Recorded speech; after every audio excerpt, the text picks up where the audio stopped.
मैंने सुना 50 लाख लोगों में एक ऐसा आदमी होता है जिसका दिल सही जगह की जगह दूसरी जगह होता है। तो वो 50 लाख आदमी आज आप हैं, मतलब मैं देख रहा हूँ मेरे सामने है, तो दुनिया भी आज जो हमें देख रही है वो भी देखेंगे कि आपका जो दिल है वो यहाँ की बजाय यहाँ है जी, राइट। उसी समय उन्होंने कहा दूसरे टेस्ट भी करा लेते हैं। दूसरे टेस्ट कराए तो उसमें मेरी शुगर निकली 480। 480? हाँ।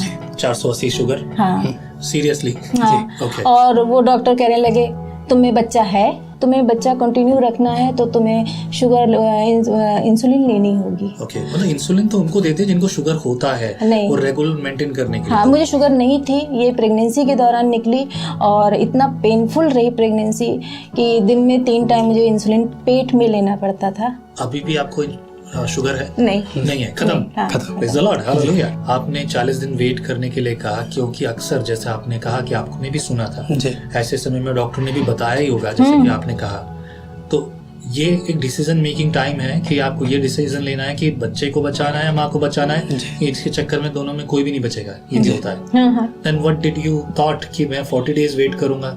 40 दिन थे आपके पास इंतजार करने के लिए या कुछ और बड़ा कारण था आपके पास? एक्चुअली हम लोग परमेश्वर के कार्य को देखने को मांग रहे थे। ओके जी। नहीं, आपने सुना नहीं कि बच्चा जो है सेफ, मतलब अब नहीं रहा जैसा माँ के लिए भी, तो फिर अब 40 दिन जिस समाज या परिवार से मैं आती हूँ वहाँ एक पीने और खाने और पीटने की परंपरा है। अच्छा, पीटने की भी है? हाँ। ओके। तो ये चीज शायद मेरे पेरेंट्स नहीं समझ पा रहे थे और वो डाउरी इतना देना चाहते थे मेरे लिए, प्लॉट, गाड़ी, डायमंड शायमंड जो कुछ भी है। मतलब ये आपके डैडी के टाइप के तो नहीं है? हाँ। ये तो प्यार करने वाले आदमी लगता है। और इनके पिताजी यही सब लेना चाहते थे। अच्छा।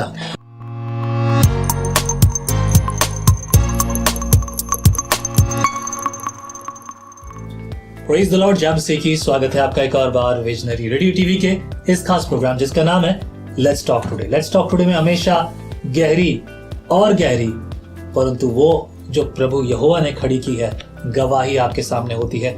अलग अलग सब्जेक्ट्स पर हम बात करते हैं, लेकिन आज एक और गवाही, बड़ी दूर से गवाही, परंतु बड़ी गहरी गवाही। सुने आप और प्रभु की स्तुति कीजिए जो प्रभु ने किया। हमारे स्टूडियो में आज MP रीवा से हैं भाई प्रदीप और उनकी पत्नी नीतू। जय मसीह की। जय मसीह की। प्रभु आपको बहुत आशीष करे, परमेश्वर फलवंत और बलवंत करे। बहुत लंबा सफर आपने किया है इस गवाही को शेयर करने के लिए। कोई और कारण है जयपुर में आने का?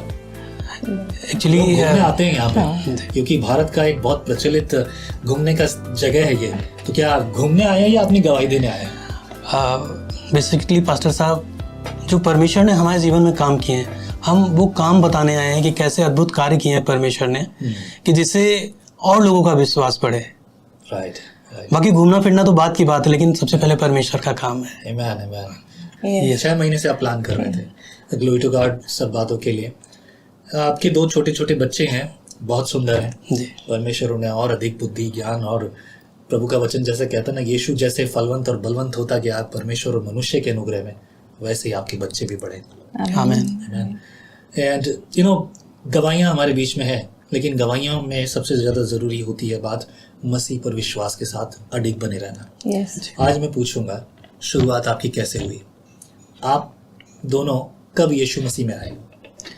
पास्टर साहब, जैसे 2009 में हम लोगों ने लव मैरिज की थी। और लगभग सब कुछ बहुत अच्छा चलता रहा। फिर परिस्थितियाँ कुछ ऐसी चेंज हुई कि मैंने हॉस्पिटल में भी अपनी मिसेस को दिखाया, और जब हॉस्पिटल में कुछ फ़ायदा नहीं मिला हम लोगों को, तो जैसा यार दोस्त रहते हैं या फिर कुछ आसपास के लोग रहते हैं, उन्होंने बताया कि आप मंदिर में दिखा लो, मस्जिद में दिखा लो, तो उस तरीके से हमने भी किया। पेट में तकलीफ पहले शुरू हुई, इनको बोलेंगे ये मौका इनको रहेगा, लेकिन मेरी अब मैं अपना बताती हूँ कि पेट में तकलीफ शुरू हुई और थोड़ा लूज मोशंस आना शुरू हुआ, और उसके बाद ये सोने की कंडीशन पे चला गया। मतलब मैं फिर सोती ही रही। अच्छा, मतलब बहुत ज्यादा नींद आती थी? हाँ। और तो डॉक्टरों को, मंदिरों में, हर जगह आपने जो कुछ किया, जहाँ जिसने बताया पास्टर साहब वैसा हम लोगों ने किया। और कहते हैं ना कि राई के दाने के बराबर भी हम लोगों को फ़ायदा नहीं हो रहा था। तो स्थिति ये आ गई कि अब यही सोच लिया था कि अपना जीवन हम समाप्त कर लेंगे। और एक रात ऐसा था मैं एक मौलवी को दिखा के आया तो उन्होंने ये बोला कि तुम अगर यहाँ नहीं आते तब तक तुम मर चुके होते। ओके। मैं आया और हम दोनों पति पत्नी बैठ के रो रहे थे और एक ही चीज़ बोल रहे थे कि अगर इस दुनिया में कोई ऐसा परमेश्वर है जो हमें इस चीज़ों से बचा ले, हम किससे लड़े जाके, कोई चीज़ तो हमें दिखाई नहीं दे रही है, अगर सामने कोई दिखाई दे तो उससे हम लड़ सकते हैं। एक अदृश्य शक्तियाँ जिनसे हम लड़ नहीं सकते हैं। थका हुआ टूटा हुआ आदमी ऐसी प्रार्थना करता है जी। अब दोनों की, आपका भी हाल यही था? मैं बताती हूँ ना, मुझे जगा के ये रखते थे किसी तरह से, थोड़ी देर के लिए कि जग जाओ, उठ जाओ, खाना पीना खा लो, और बड़ी मुश्किल से सब चीज़ें हो पाती होंगी क्योंकि मुझे तो उस पल की बहुत सी बातें याद ही नहीं कि सब चीज़ें कैसे करते होंगे। आपकी जब शादी हुई, आप it was love marriage right? तो आप उस समय जब आपकी लव मैरिज हुई, आप प्रभु में थे? नहीं पास्टर साहब, उस समय नहीं थे। तो लगभग ये डेढ़ साल जैसा जो स्ट्रगल रहा इस तरीके से, और कि अचानक से जब जिस रात में ये प्रार्थना कर रहा था तो अगले दिन क्या हुआ कि मेरा एक फ्रेंड था, तो उसने मुझे बताया कि एक काम करो प्रदीप, तुम चर्च चले जाओ। तो हालांकि पास्टर साहब इससे पहले चर्च में गया था, जब परमेश्वर को नहीं जानते थे, मौज मस्ती में चर्च जाते थे। हो सकता है उस समय जैसे एक आकर्षण रहता था देखने का कि वहाँ पे लड़के लड़कियाँ आएंगे, ये चीज़ें। तो जब उन्होंने इस तरीके से कहा कि एक काम करो प्रदीप, तुम सब जगह दिखा चुके हो तो एक बार चर्च चले जाओ, तो मैंने उनसे कहा कि चर्च तो बहुत है, कौन से चर्च जाएं? जैसे मंदिर में ठगे जा रहे हैं, मस्जिद में ठगे जा रहे हैं, हो सकता है चर्च में भी ठगे जाएं। तो उन्होंने कहा ठीक है प्रदीप, मैं तुम्हें लेके चलता हूँ। तो वो हमको चर्च में लेके गए और मैं चर्च में गया तो वहाँ पे 20-25 लोग पास्टर साहब थे जो लोग स्तुति आराधना कर रहे थे। तो मुझे कुछ समझ में नहीं आ रहा था। ओके। तो सब कुछ तो सब था, तो समझ में ऐसा क्या था जो समझ नहीं आ रहा? समझ में बताना चाहूँगा कि मिसेस को लेके पहुँचा तो मिसेस को मैंने वहाँ चेयर पे बैठा दिया और उसके बाद मैं वहाँ पे ढूंढ रहा था यीशु मसीह की उस मूर्त को जिसपे वो सलीब पे चढ़े हुए थे। अच्छा, जो फिल्मों में दिखाते हैं। तो साइड में विंडो थी, तो मैंने कहा हो सकता उस पे कर्टन लगा हुआ था, उसके पीछे उन्होंने रखा हो यीशु मसीह को।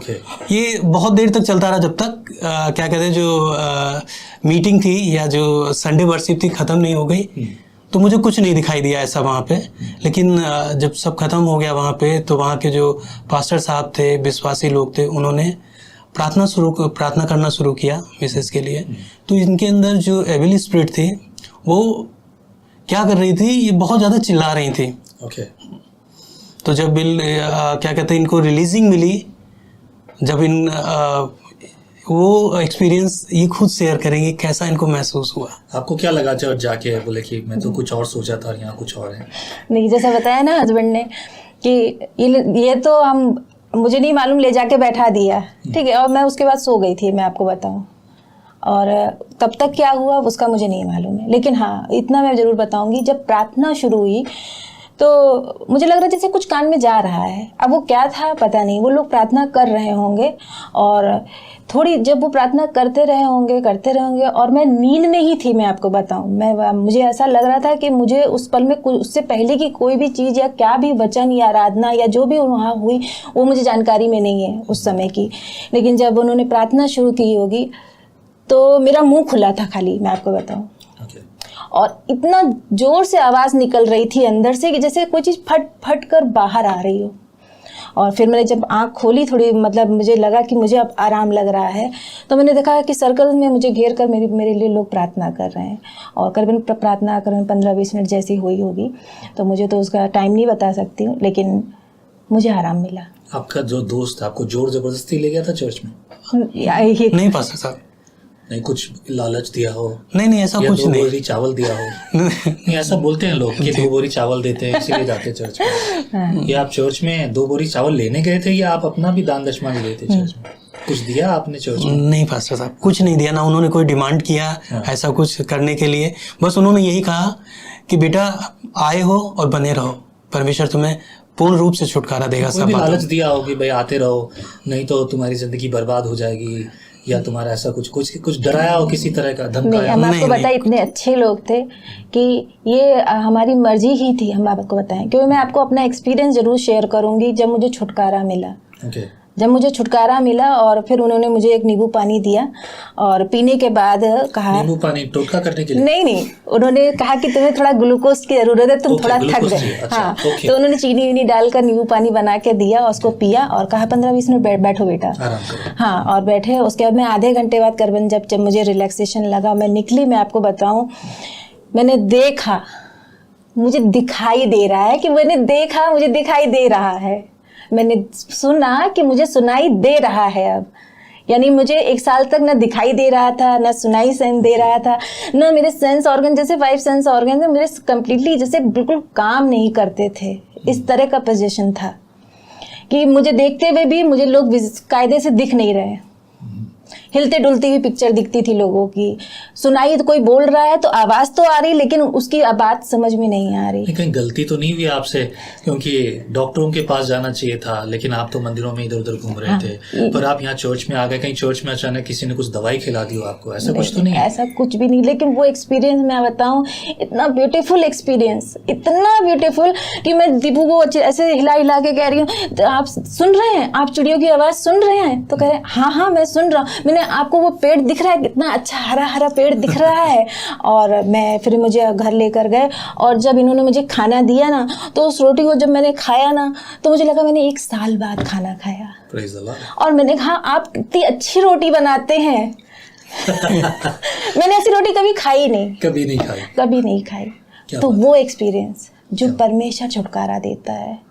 हम भटकते तो रहे, हम हस्बैंड वाइफ, हम बता रहे हैं, दर दर भटकते रहे। मुझे तो नहीं मालूम, ये मुझे लेकर भटकते रहे, ठीक है। लेकिन मैं आपको बताऊं, इतना सुंदर अद्भुत छुटकारा, जिस छुटकारे को आज भी मैं अपने अंदर, ये एक अद्भुत खुशी जो कहीं भी आप किसी भी रुपए पैसे या किसी भी चीज से आपको ये खुशी मिलेगी ही नहीं। जो वो प्रेजेंस मेरे अंदर आ गई परमेश्वर की, कि अब तो मुझे ऐसा लगता था मैं हवा में उड़ रही हूँ। जब सच में किसी को सच्चाई मिल जाती है, छुटकारा प्राप्त होता है, तो उसे ऐसा ही फील होता है। कैसे बोलते हैं, बटरफ्लाई बन जाता है। इट्स लाइक फ्लाइंग और काइट। प्रभु का अनुग्रह सही होता है। There are lot of people, they claims that because you are in Christ, अब तुम मसीह में हो तो तुमको बहुत कुछ मिल रहा है या ये कुछ है। चर्च में अब आपको इतने साल हो गए हैं, तो आपको चर्च से क्या मिलता है? कौन धन देता है आपको? कोई धन देता है या फिर आप नौकरी बिजनेस करते हैं? क्या करते हैं आप अपना घर चलाने के लिए?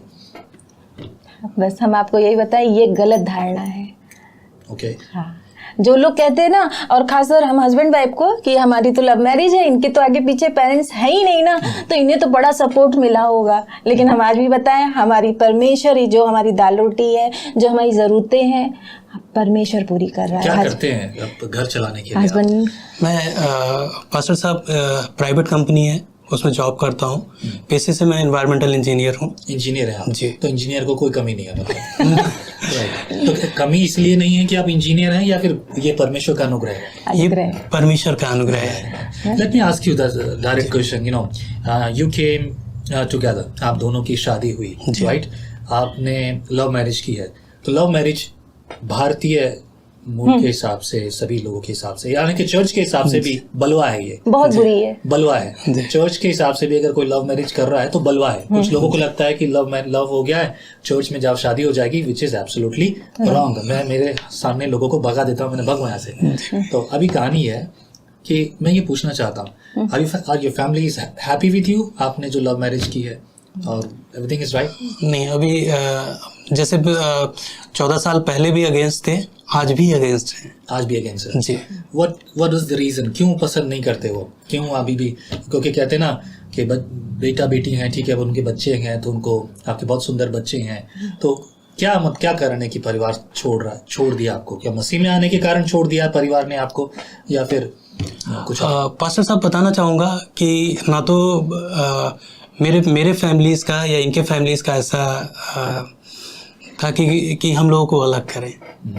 ये सब परमेश्वर की योजना थी पास्टर साहब। आप ये कहना चाह रहे हैं परमेश्वर ने आपके परिवार को आपसे दूर रखा? कह सकते हैं, क्योंकि उसकी योजनाओं में शक नहीं कर सकते। शादी जब आपने की थी तभी आपके परिवार आपसे अलग था जी, या बाद में हुआ है? नहीं, जब शादी की थी तभी अलग थे। तभी अलग हो गए। जी। अच्छा, फिर आप शादी करने के बाद कितने समय के बाद, 1 साल बाद प्रभु में आए? हाँ, 2 साल बाद हम लोग। 2 साल बाद। 2 साल बाद। तो 2 साल से तो आपका परिवार आपके साथ था या नहीं था? नहीं था। नहीं था। तो फिर ये प्रभु की योजना कैसी है? एक्चुअली क्या था कि अगर क्योंकि 2 साल तक हम लोग इन प्रॉब्लम को फेस कर रहे थे। जैसा मैंने आपको बताया कि शादी के 1 साल तक सब कुछ ठीक रहा, उसके बाद ये एबिल स्पिरिट और क्या कहते हैं शरीर में तकलीफ, ये सारी चीज़ें, ये कहीं ना कहीं मैं जब अपने फैमिली में था इन चीज़ों को जानता था कि जो ये प्रॉब्लम हो रही है वो किस वजह से हो रही है। क्योंकि जो मेरे फादर थे वो इन चीज़ों पे विश्वास करते थे, तो शुरू से ये मैं चीज़ देखता आया था कि क्या सिम्टम्स रहते हैं।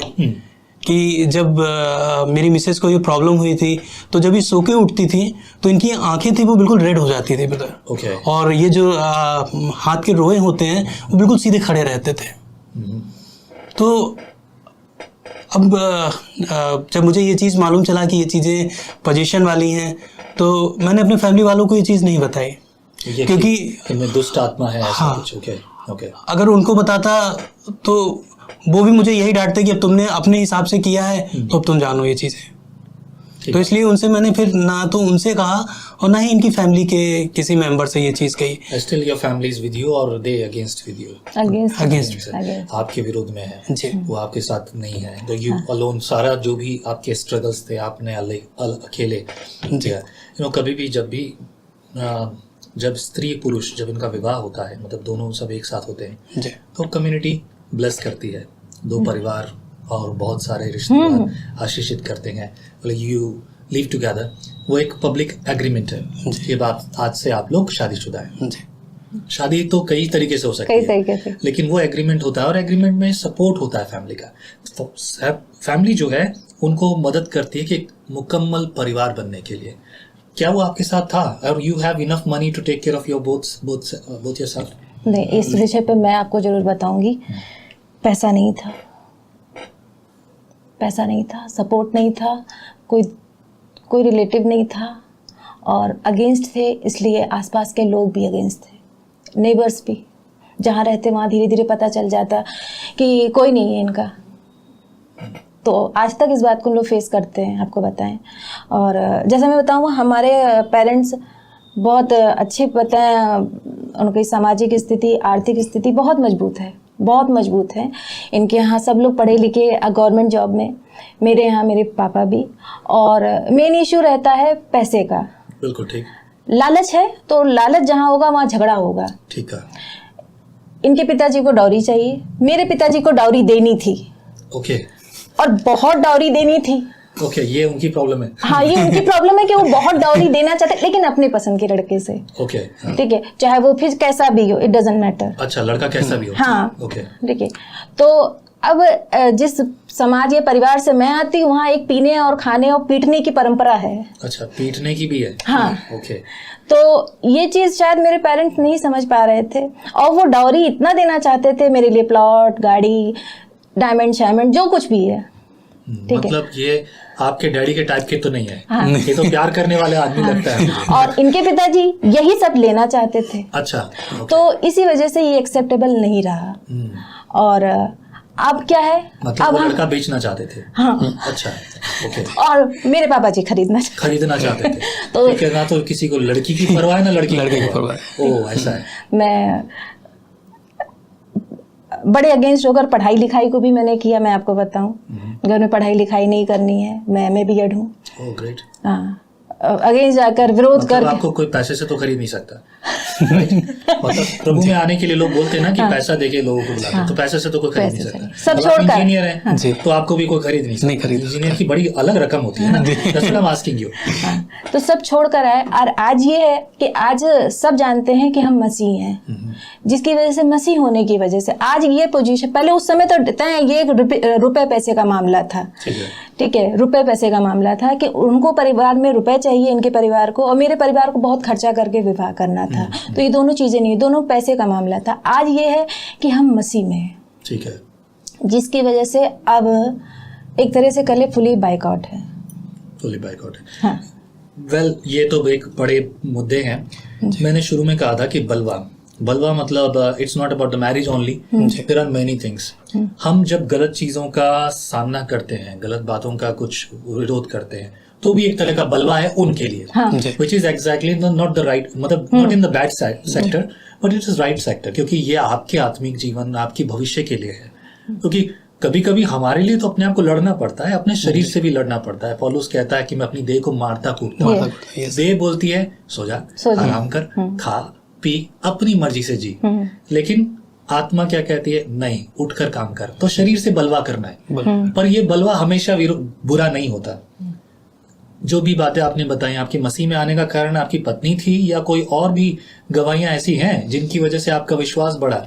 क्योंकि ऐसा तो बहुत कुछ होता है लोगों में। लोग शुरुआत आपकी जो हुई कि चर्च में जाने से हुआ, लेकिन इसके अलावा कोई और प्रॉब्लम कभी नहीं है और एवरीथिंग इज राइट, कुछ है कुछ भी नहीं? अभी भी बहुत सी चीज़ें रही। मैं आपको बताऊं पास्टर जी कि ठीक है, हम परमेश्वर में मैंने चंगाई पाई और हस्बैंड वाइफ बढ़ना शुरू किए। फिर एक समय आया जब हमने अपना जीवन पूर्णतः परमेश्वर को देने को तय किया। और मैं आपको बताऊं, हमारा चर्च रेडी नहीं था हमें इस बात के लिए करने को, मतलब बैप्टिज्म देने के लिए। हाँ, कि क्योंकि हमें आए हुए सिर्फ 3 महीना हुआ था। 2011 में हमने जाना शुरू किया और 3 महीने में अंदर से एक जैसे हमें बस अब इस रीति से नहीं जीना जिस रीति से हम बीते समय जीते थे। जो कुछ हम कर रहे थे, जो हमने सीखा था अपने माँ बाप से, जो कुछ भी है, कि अब इस रीति से नहीं जीना। क्योंकि वो एक जो मैंने चंगाई पाई, और चंगाई मैंने पाई लेकिन इन्होंने भी चंगाई पाई, तो इनके अंदर भी वो शांति आई ना, मेरे अंदर भी वो शांति। और वो ऐसी शांति, जब मैं आपको बताऊं, जब हमने मसीह में जाना मतलब बढ़ना शुरू किया, हम कर्जदार थे। हम तब भी पूर्ण रीति, क्योंकि उतार चढ़ाव का समय था, हम पूर्ण रीति से चंगे भी नहीं थे, फैमिली सपोर्ट नहीं था, इकोनॉमिकली तो हम बिल्कुल कर्जे में ही थे। इकोनॉमिकल मतलब पैसे? हाँ, पैसे से हम कर्जे में थे, क्योंकि ये इधर उधर से मांग के यार दोस्तों से दवा के लिए ये वहाँ, तो पूरी तरह से बिल्कुल टूटे हुए थे हम, आपको बताएं। लेकिन ये सब कुछ का करने वाला, मैं आपको बताऊं, सिर्फ और सिर्फ परमेश्वर, कि अब हम सिर्फ अपना जीवन परमेश्वर को देंगे। तो पास्टर साहब ने कहा आप रुकिए, थोड़ा और समझ लीजिए। लेकिन वो शांति हमको अंदर से आ गई ना कि बस अब हम, और बताना चाहूँगा, चर्च एक्सेप्ट नहीं, मतलब तैयार नहीं था। मतलब लोग तो ये कहते हैं कि जबरदस्ती धर्म परिवर्तन करते हैं या ये करते हैं। कि आपका धर्म परिवर्तन किया है क्या? या धर्म परिवर्तन हुआ है आपका? हमारा हृदय का परिवर्तन हुआ है पास्टर साहब। नहीं, लोग तो इसी को धर्म परिवर्तन बोलते हैं। तो मैं वही कंफर्म कर रहा हूँ आपसे। आप इंजीनियर हैं, पढ़े लिखे हैं, बीए बीएड हैं आप, तो इसीलिए कंफर्म कर रहा हूँ। कुछ कन्वर्ट हुआ है आप? नहीं, कुछ नहीं हुआ। अच्छा, असल में वो तो तैयार ही नहीं थे। अच्छा, वो चर्च में लेने को तैयार नहीं? हाँ, कि अभी आप ठहर जाइए, आप यीशु मसीह को और अच्छे से जानिए। क्योंकि उस समय आज से 12 साल पहले और उम्र कम थी, तो उनको लगा कि इमेच्योर लोग आए हैं और पता नहीं कल को फिर ये बलवा ना करे किसी बात से। आपको जबरदस्ती चर्च में आप आए हैं, उन्होंने नहीं बुलाया? उन्होंने नहीं बुलाया। अच्छा, okay, this is what I want to confirm. ठीक है। तो हम लोगों ने 23 जुलाई 2011 में अपने आप को पूरी तरह से परमेश्वर को दिया। क्या बात है, बहुत बढ़िया। 23 जुलाई में 4-5 महीने में। अच्छा, ठीक है, बहुत बढ़िया, बहुत बढ़िया। और बैप्टिज्म लेने से पहले क्या हुआ पास्टर साहब कि एक रात हम लोग शाम के समय बैठे हुए थे, शायद हो सकता है चर्च सर्विस अटेंड करके आए हूँ। तो जैसे बताया ना कि हम लोग हिंदू रीति रिवाज से सब कुछ करते थे। घर में मूर्तियाँ थी, पोस्टर्स थे, ये सारी चीज़ें थी। तो एक अजीब सी उलझन लगी हुई थी हम लोगों को कि मज़ा नहीं आ रहा है। ओके। हाँ, जो सुबह हमने आत्मिक मन्ना खाया है, उसके बाद ये कुछ चुभ सा रहा है। तो मैंने कहा अगर इनको मैं बोलूँगा कि ऐसी ऐसी बात है तो हो सकता है इनको खराब लगे कि जिसको शुरू से आप मानते आ रहे हो आज उसको घर से निकालने की सोच रहे हो। क्या निकालना चाहते थे? यही जो मूर्तियाँ थी घर में, पोस्टर्स थे, ये सारी चीज़ें। तो इन्होंने भी मुझसे कहा कि अच्छा नहीं लग रहा है। तो दोनों का सहमति एक हुई, कंसेंट एक हुआ। तो जितना चीज़ें घर में था उसको हम लोगों ने इकट्ठा किया, घर को साफ सूफ किया। जहाँ पे रहते थे किराए पे उन्होंने कुछ चीज़ें बना रखी थी घर में, उसको क्या किया, शाम को चाकू से उसे साफ किया। उसके बाद जो भी चीज़ें थी उनको इकट्ठा करके हम लोग नदी में प्रवाह कराए। अच्छा, किसी ने बोला तो होगा आपको, ऐसा तो नहीं हो सकता? नहीं, चर्च में किसी बुलाओ कि भी ये सब यहाँ से हटा। हमारे चर्च के लोग, हम आपको इस बात में जरूर रोकेंगे पास्टर जी कि चर्च के लोग इतने अच्छे थे कि किसी बात के लिए कभी उन्होंने नहीं कहा। और ये भी हम आपको बताएं, जैसे एक सुबह शाम की प्रार्थना होती है ना, आराधना गीत गाने की, मेरे हस्बैंड को थोड़ा गाने का शौक है, तो ये पहले जो चीज़ करते थे उसमें भजन आरती करते थे, गीत गाते थे, तो इनको देखकर मैंने भी सीखा, ठीक है। लेकिन ये जो गाने का, मैं आपको बताऊं, गाने का एक शौक था, लेकिन जब हम चर्च जाना शुरू किए और उसमें वहाँ मसीह संगीत सुने, तो ये घर में सुबह शाम आओ बैठे, हमने हाँ बैठते, अब मुझे तो गीत आते नहीं लेकिन आओ बैठे, तो ये एक गीत दो गीत ऐसे धीरे धीरे शुरुआत की हमने। अक्सर महिलाएं करती हैं ये काम। हाँ क्या बात है। ये कहते आओ बैठे, तो ये आज भी प्रार्थना का समय सुबह शाम का है, तो सब बच्चों को, हम सबको आओ बैठो बैठो, सब लोग बैठो, सब कोई काम सब छोड़ो छाड़ो, जो कुछ है तो बाद में सब करेंगे, बाद में मिस्टी को खिला पिला, मतलब अपनी बेटी का नाम बता रही, बाद में खिला पिला देंगे, पहले बैठते हैं सब बातों के लिए परमेश्वर को। तो ये आओ बैठो, जो आओ बैठो वाली बात है, और गीत गाना, तो पहले एक गीत से शुरू हुआ, तो बहुत टूटा फूटा, क्योंकि उसमें हमें तो कोई सिखाता ही नहीं था, तो एक गीत दो गीत, तो ये एक सुबह करते फिर शाम को करते, ये चीज़ हमें किसी ने नहीं सिखाई। कि चर्च में कहा गया हो कि तुम ये काम करना, ये कहते हैं तुम दोनों ऐसा मिलकर तो तुम्हें छुटकारा और मिलेगा, या और तुम्हें सामर्थ्य हो जाओगे, ऐसा किसी ने कुछ नहीं कहा। मतलब किसी ने आपको मूर्तियां हटाने के लिए नहीं कहा? किसी ने नहीं कहा पास्टर। सच बोल रहे हैं? बिल्कुल बिल्कुल कैमरे के सामने बोल रहे हैं, मतलब इसलिए मैं पूछ रहा हूँ, तो कहीं मुझसे डर रहे, मेरी बड़ी बड़ी मूर्तियां, ऐसा कुछ है क्या? नहीं पास्टर, ऐसा नहीं। Okay, you know this is what exactly the truth is truth, but when people question about truth, that's what I'm asking it, मैं इसीलिए सवाल पूछ रहा हूँ। There are some रसगुल्लास, तो वो रसगुल्ले जो हैं उनके लिए ये जवाब है, क्लियर होना चाहिए। That's what I'm asking you. Well, it was about your faith, right? और आपके विश्वास की बात है। आपका विश्वास और कैसे बढ़ा? आपके बच्चों के बारे में मुझे मालूम है, बहुत सुंदर है, लेकिन एक सवाल है कि मैंने सुना 50 लाख लोगों में एक ऐसा आदमी होता है जिसका दिल सही जगह की जगह दूसरी जगह होता है, तो वो 50 लाख आदमी आज आप हैं, मतलब मैं देख रहा हूँ मेरे सामने है, तो दुनिया भी आज जो हमें देख रही है वो भी देखेंगे कि आपका जो दिल है वो यहाँ की बजाय यहाँ है जी, राइट। तो दैट स्टोरी क्या है कि बच्चों का जन्म के लिए भी डॉक्टर्स ने बोल दिया था कि भाई ये सब चीज़ें, मैं वो गवाही सुनना चाहता हूँ जी। पास्टर साहब क्या हुआ था, एक जगह मैंने अप्लाई किया था जॉब के लिए, तो वहाँ के सारे स्टेप मैं क्लियर कर चुका था। लास्ट में उन्होंने बोला था कि आपको अपना मेडिकल रिपोर्ट देना है, ठीक है। तो उसके लिए मैं अपना जांच कराने गया, तो जांच में सारी चीज़ें ठीक थी, आई का, ईयर का, एक्सरे ये सारी चीज़ें, लेकिन लास्ट में उन्होंने मुझे ईसीजी के लिए बोला। ईसीजी जब कराया तो रात का समय था और लगभग 10 बजे के आसपास मैं वहाँ के डॉक्टर के पास बैठा हुआ था, उसने मुझे रोक के रखा था। तो वो मुझसे कहता है कि आपको कोई दिक्कत तो नहीं है, फिर पास्ट में रही हो, कभी हार्ट अटैक आया हो या फिर आप अनकॉन्शियस हो जाते हो, ये सारी चीज़ें उसने पूछी। तो साथ में मेरी मिसेज भी थी, तो ये भी थोड़ा घबरा गई, ऐसी क्या बात है, और बोले नहीं आपको ये चीज़ें ईसीजी रिपोर्ट में ऐसा बताया जा रहा है, जो दिख रहा है उनको, वो मुझे बोल रहे हैं। रिपोर्ट में क्या था कि हार्ट अटैक आया है? हाँ, ये चीज़ वो मुझे बता रहे थे। अच्छा। हालांकि उसको मुझे ज़्यादा नहीं आइडिया ईसीजी रिपोर्ट क्या होता, लेकिन जैसा वो बोल रहे थे वो मुझे यही बोल रहे थे कि आपको पास्ट में कोई प्रॉब्लम तो नहीं रही है, हार्ट अटैक तो नहीं आया है, ये सारी चीज़ें। ओके। और हम लोगों के पैर के नीचे से जमीन निकल गई थी। ओके पास्टर साहब, डर तो लगता है। हाँ, इतना डरे हुए थे कि आखिर अचानक ही क्या हो गया। और बताना को मांग रहा हूँ पास्टर साहब कि परमेश्वर का वचन, बाइबल, एक एक वर्ष उस छोटे से कागज पे बहुत भारी पड़ रही थी। हम लोग रात में आए 11 बजे रूम पे, रो रहे थे कि क्या हो गया। एक सही सलामत इंसान अचानक ये क्या चीज़ हो गया, उसमें बताया जा रहा है कि तुम्हारा जो हार्ट है वो लेफ्ट से राइट है। उस कंडीशन को डेक्स्ट्राकार्डिया बोलते हैं कहीं लाखों में किसी एक को होती है। तो इस चीज़ के लिए जिस कंपनी में मेरा इंटरव्यू सब हुआ था, तो उससे मैं फाइट भी कर रहा था इस चीज़ के लिए। तो मैंने एक डॉक्टर्स थे वहाँ पे, उनसे मैंने बात की, मैंने उनको दिखाया, तो उन्होंने कहा कि एक टेस्ट होता है इको, वो कराना पड़ेगा, उससे क्लियर हो जाएगा।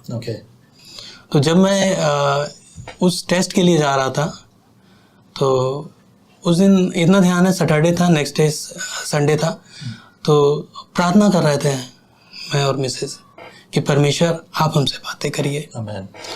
तो जो उसमें बाइबल से जो मुझे वर्स मिला था, सबोपदेशक की पुस्तक, उसका 10 अध्याय 2 पद इंग्लिश में कुछ इस तरीके से लिखा था, the heart of wise incline to the right.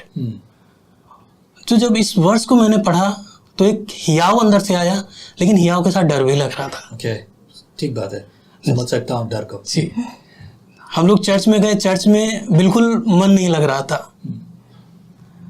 क्या वर्शिप हो रही है, क्या हो रहा है, लेकिन सिर्फ एक डर काम कर रहा था कि उस डॉक्टर के पास आ रहे हैं, वो क्या बताएगा।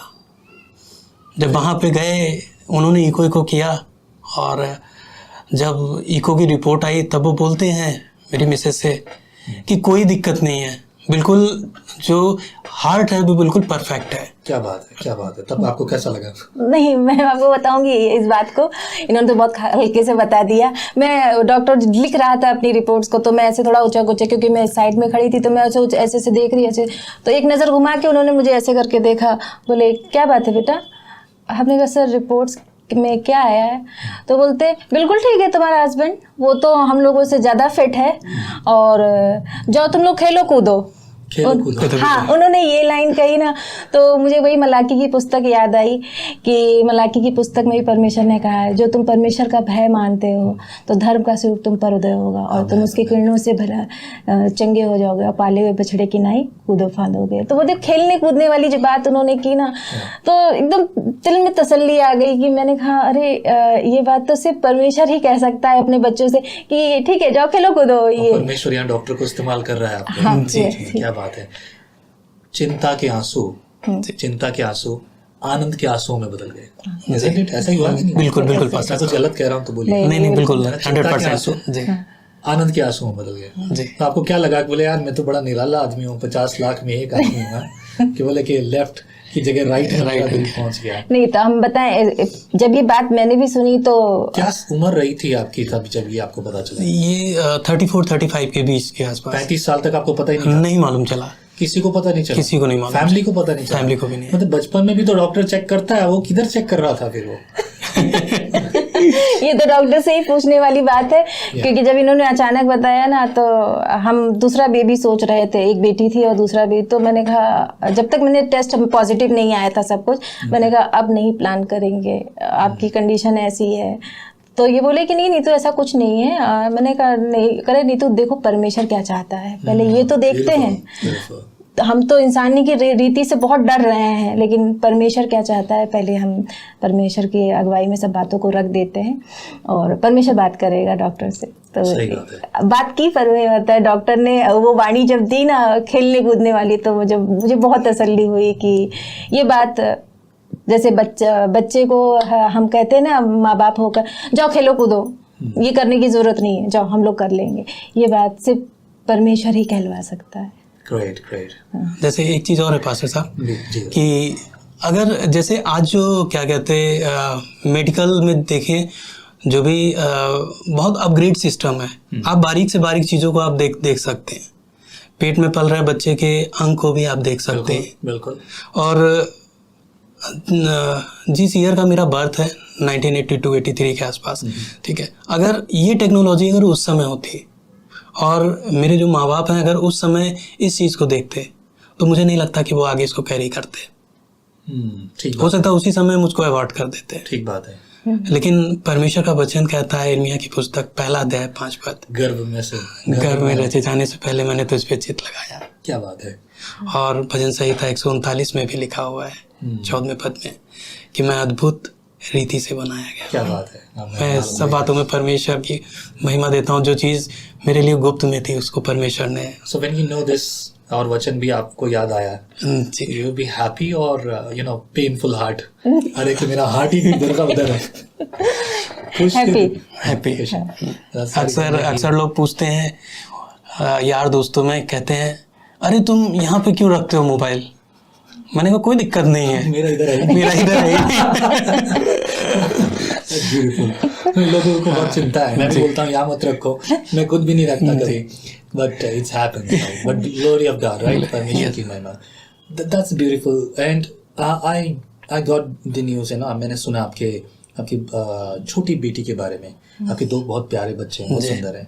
और छोटी बेटी जिसका जन्म जब डॉक्टर ने मना कर दिया था, ना पॉसिबल नहीं है, अबॉर्ड कर दो उस बच्चे को, ये कर दो, तो कुछ ही सप्ताह पहले हमारे चर्च में भी यही सेम टेस्टिमनी है। I would like to hear this, आपसे सुनना चाहता हूँ क्या था एग्जैक्टली, क्या सिचुएशन थी कि डॉक्टर ने बोला इस बच्चे को अबॉर्ट करने के लिए?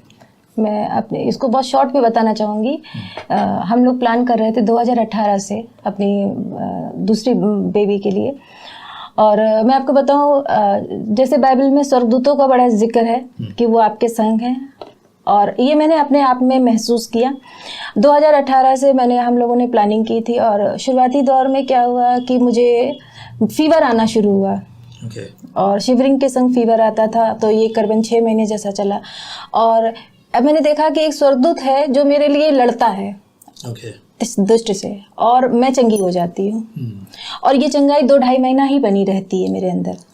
फिर चंगी रहती हूँ, फिर 2019 आ जाता है। उसके बाद मुझे पूरी बॉडी में इचिंग शुरू होती है और पेनफुल इचिंग रहती है। फिर देखती हूँ वो दूत फिर मेरे लिए लड़ता है दुष्ट से, और मुझे फिर चंगाई मिलती है।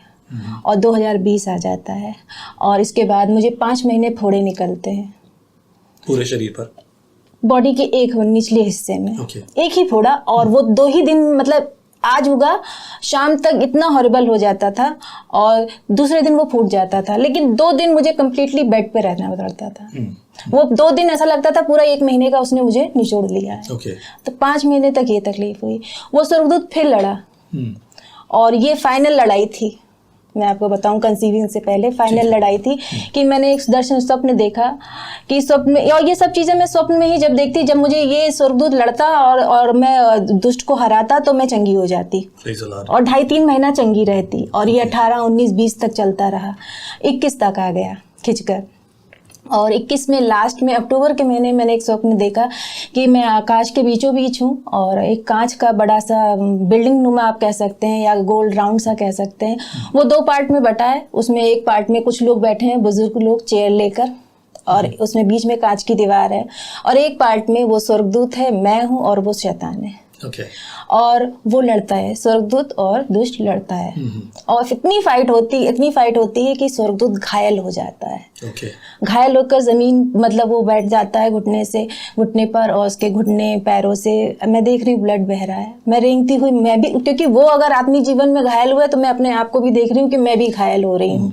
और मैं रेंगती हुई पास जाती हूँ, मेरे सर पर हाथ फेरता है वो स्वर्गदूत, और दुष्ट घूम रहा है मेरे इर्द गिर्द मुस्कुराते हुए।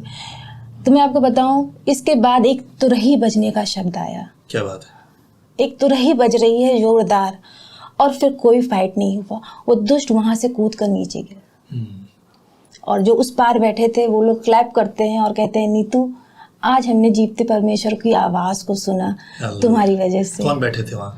ये नहीं मालूम, वो बुजुर्ग लोग बैठे थे। क्या बात है, क्या बात है। और उसके बाद मैंने कंसीव किया। मैं आपको बताऊं, तब तक तो मुझे नहीं मालूम था। ये जो स्वप्न मैं बता रही हूँ, ये लास्ट फाइट थी, और मैंने कंसीव कर लिया 2021। हाँ, मैंने 2022 में ये लास्ट इनका जो क्या कहते दर्शन था जो इन्होंने देखा था, और उसके बाद 2022 में अक्टूबर में फिर कंसीव किया था। 4 साल जी, 4-5 साल लगभग। हाँ, 18 से अगर देखें तो 21, मैं आपको बताऊं, 2021 की कंसीविंग रही। तो तब तक मालूम नहीं था। तो हम लोग प्लान किए थे बाहर, तो ये बोले थे कि नहीं, तू चलेंगे, तुम्हारी तबीयत भी नहीं, तू मान लाएंगे। हमने कहा ठीक है, अभी मेरी इच्छा नहीं है।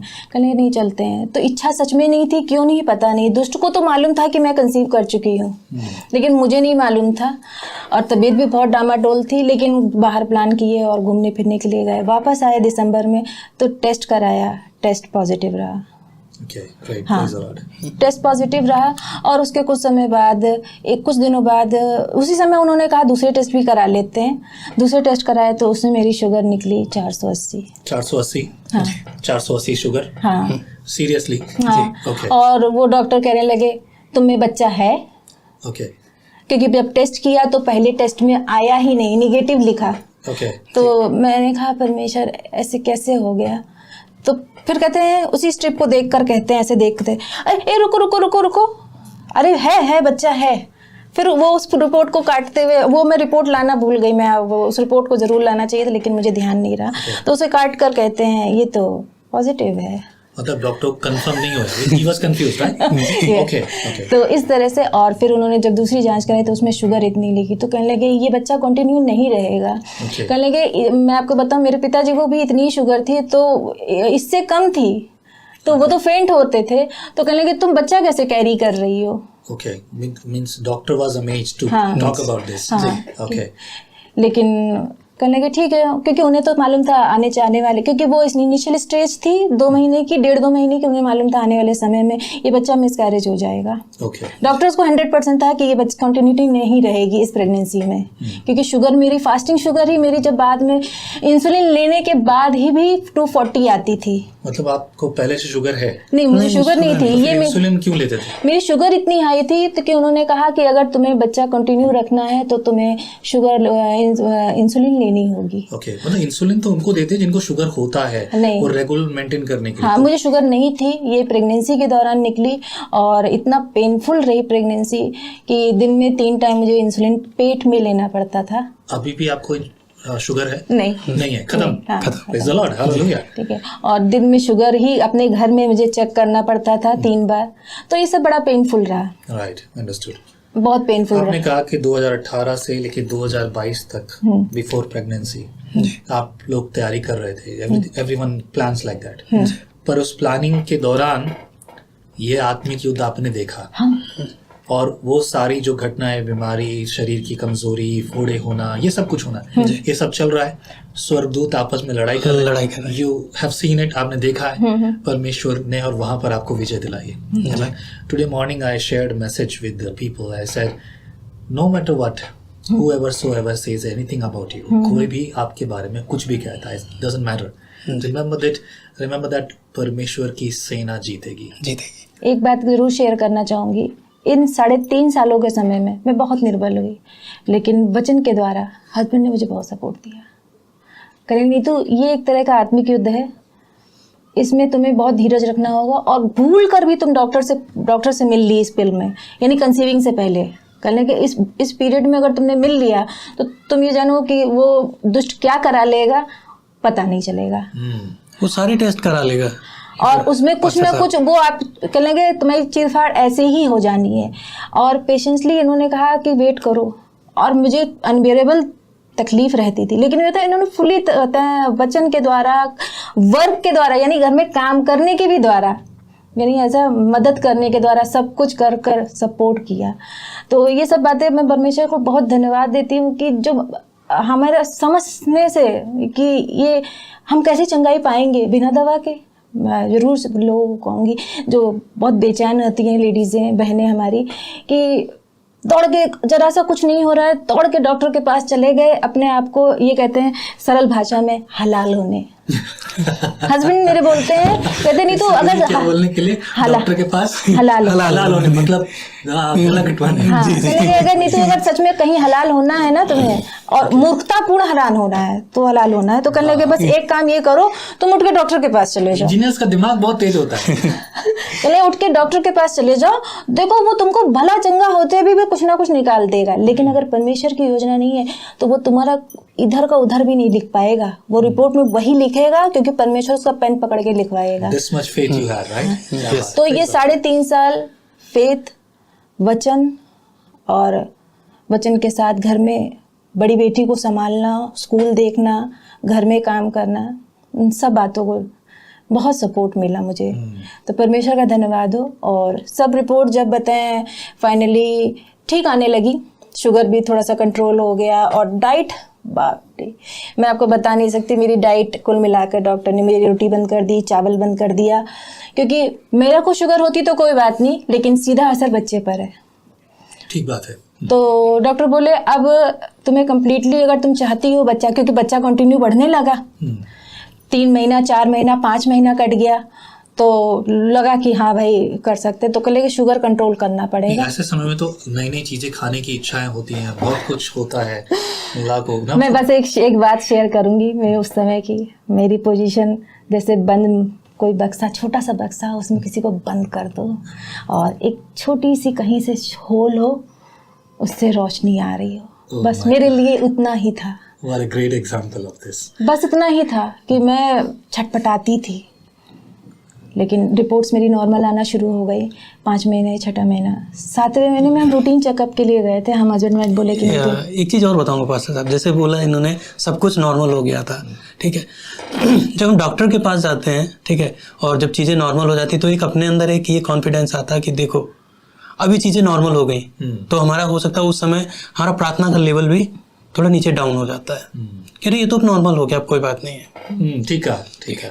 तो जब ये चीज़ हम लोग जब पहुँचे वहाँ पे और नॉर्मल अपना जा रहा रूटीन चेकअप कराने, वरना पहले रहता नहीं प्रार्थना करके चलते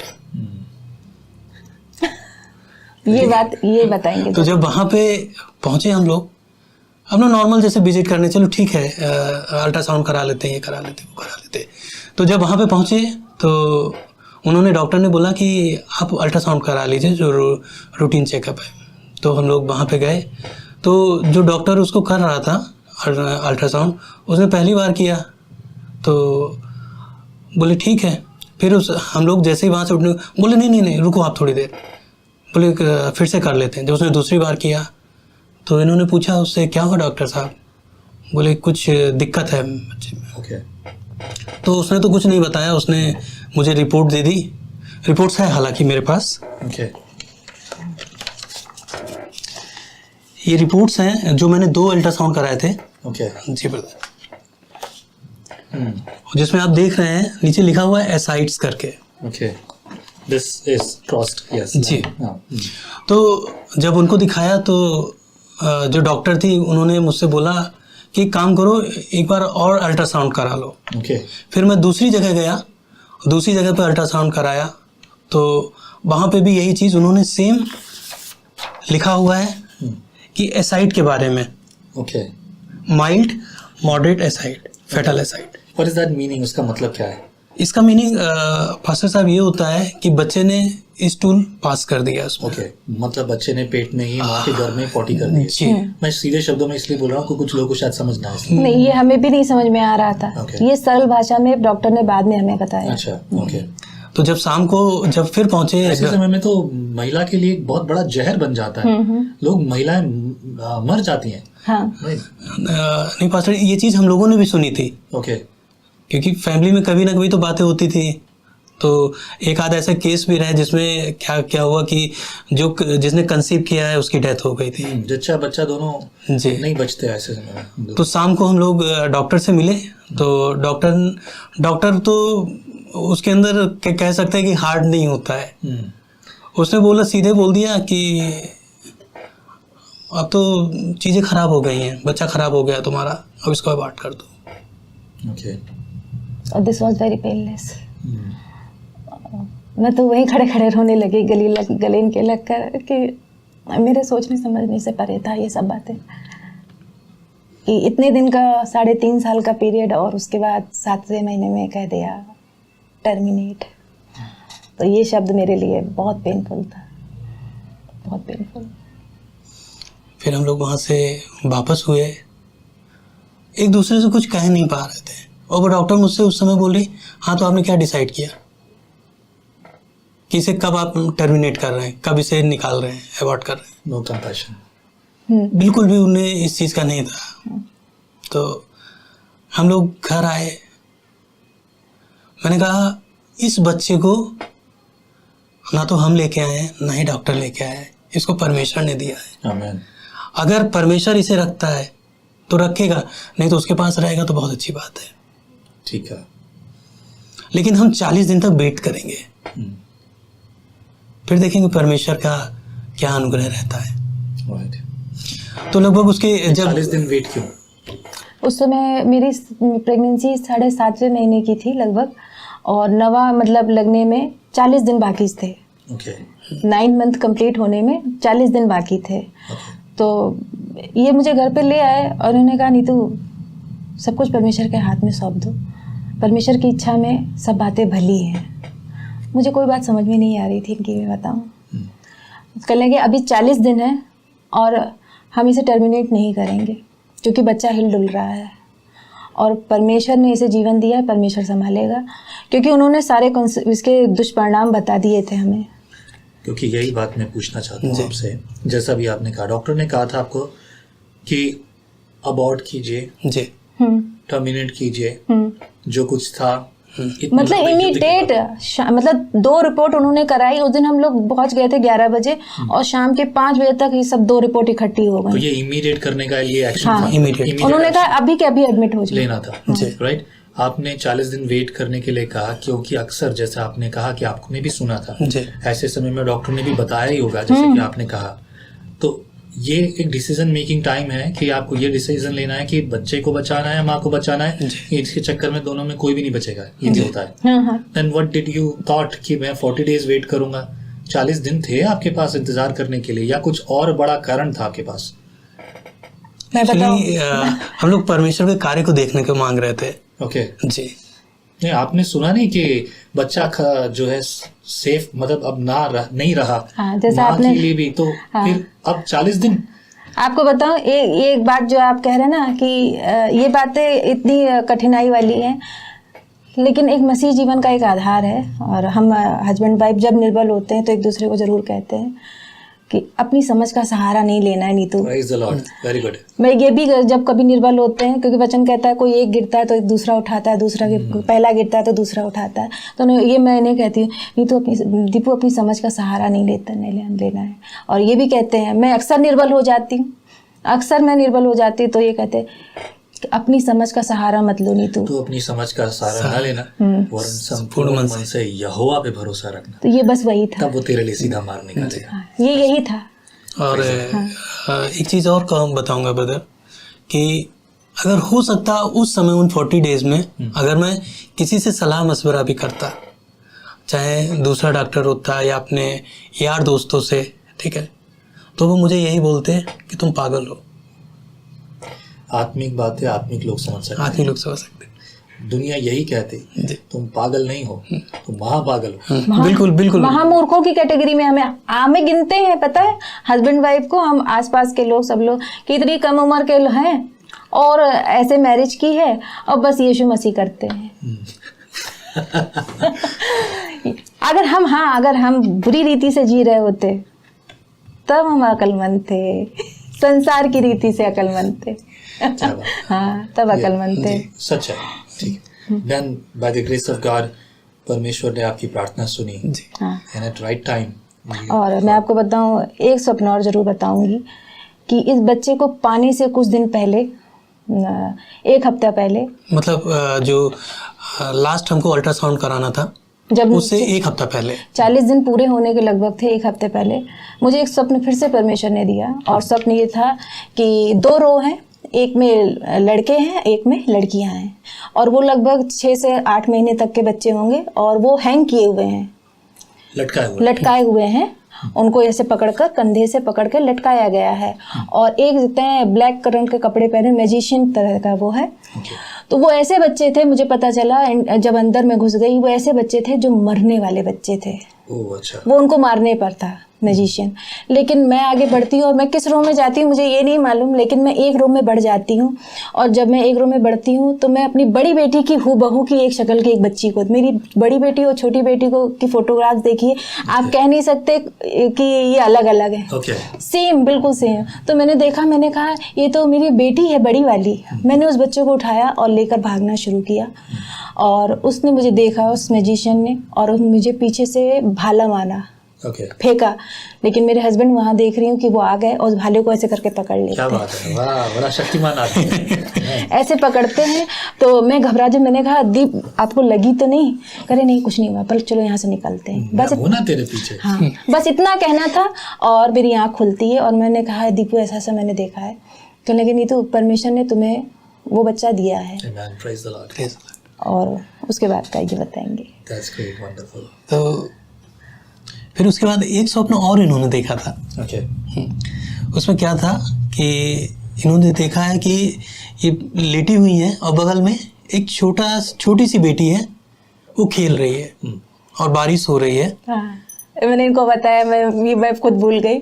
मैंने स्वप्न देखा, कि मैं सो रही हूँ और सपने में बारिश हो रही है और एक बच्ची कहता है आवाज़ आ रही है, तो मैं आँख खोलती हूँ स्वप्न में ही। मैंने कहा अरे तुम कितनी खूबसूरत हो, मैंने उस बच्ची से कहा, और मैंने कहा तुम हो गई, मुझे पता ही नहीं चला।